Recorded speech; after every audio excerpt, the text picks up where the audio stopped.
learned that lesson the night I went looking for a used car, a simple errand for my son's birthday, and a decision that almost got me killed.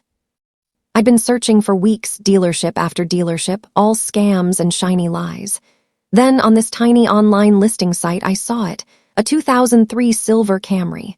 Low miles, no damage, $3,500 cash, too perfect, way too perfect. The seller's name was Ray. His voice on the phone sounded calm, a little too calm. Said he lived out on the edge of town, 10 miles away. Come anytime, he told me, so I did. That dirt road was endless, swallowed by trees and silence. When I finally saw the house, it looked forgotten.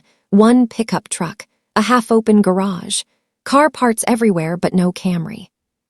I knocked, waited, 5 minutes, no answer.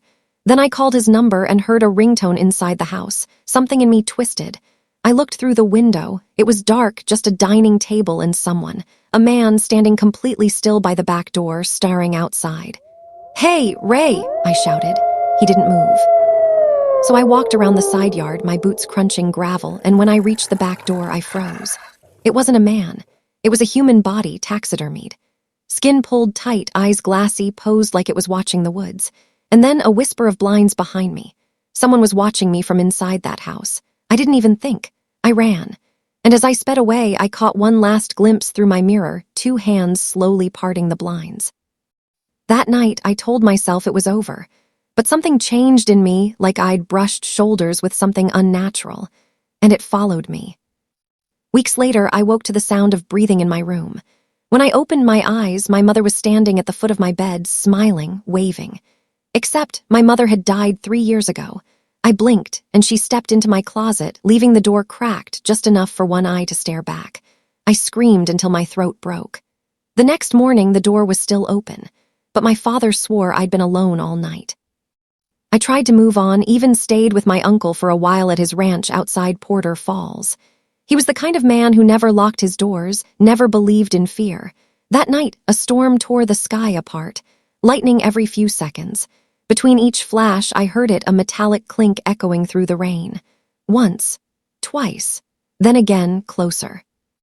I looked outside, and when lightning struck, I saw him, a man in black, crouched beside the basement door, swinging a hammer, trying to break in. I slammed the window shut and hid under my blanket like a terrified child. The next flash lit up his face. He was staring straight at my window. His eyes glowed pale white. When I screamed for my uncle, he stormed out with his rifle, but whoever it was had vanished. Only deep dents in the basement door remained. Months later, I thought I could distract myself, went to a late movie alone. It was nearly empty. The perfect escape, or so I thought. Halfway through, I noticed someone a few rows down, just the top of their head peeking above a seat, watching me, not the screen. When the movie brightened, I saw their face, pale, motionless. The lights dimmed again and they vanished, then reappeared closer, 3 rows away. That's when I saw it, the truth. They weren't sitting. Someone was holding a head, pale, bloodless, balanced on a stick. I ran. I don't even remember the drive home. But that face, I later saw it online, a missing boy, gone for weeks. You'd think I'd have learned to stay away from strangers and dark places. But fear fades. Curiosity doesn't. So when my son's birthday came, I let him and his friends play hide and seek by the woods behind our house. I even set up torches to keep the bugs away.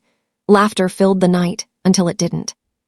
The laughter turned into screams, real screams. My brother and I ran into the trees with flashlights. The night went dead silent except for one sound, a low, angry moan that seemed to circle us. We aimed the lights and something moved. It was tall, human-shaped, but wrong. It screamed, this guttural animal roar that split the air, and we ran, dragging the kids inside. To this day, I can still hear that sound when the wind blows through the trees. Maybe all these moments weren't random. Maybe they were connected, a warning I refused to hear. I used to think horror was something you watched on a screen. Now I know it's something that watches you. Tell me, if you saw what I saw that night in the woods, would you still believe it wasn't real?